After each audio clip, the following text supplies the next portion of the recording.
In this video I'll explain how to withdraw your earnings from Sweatcoin, but first please subscribe to the channel, it will really help me out.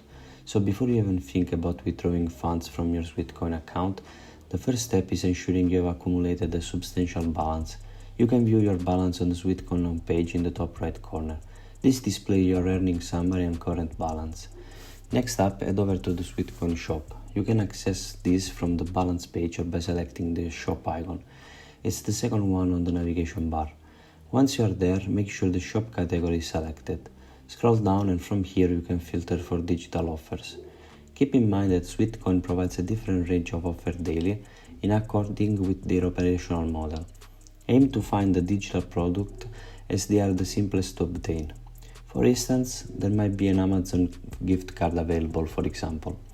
To spot offers like this on Sweatcoins, it's recommended to check the app frequently through the day.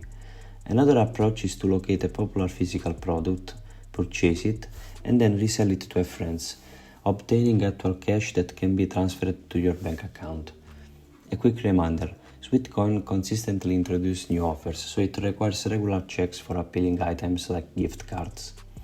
If you find this tutorial helpful, please consider giving a thumbs up and subscribe to the channel. Thank you.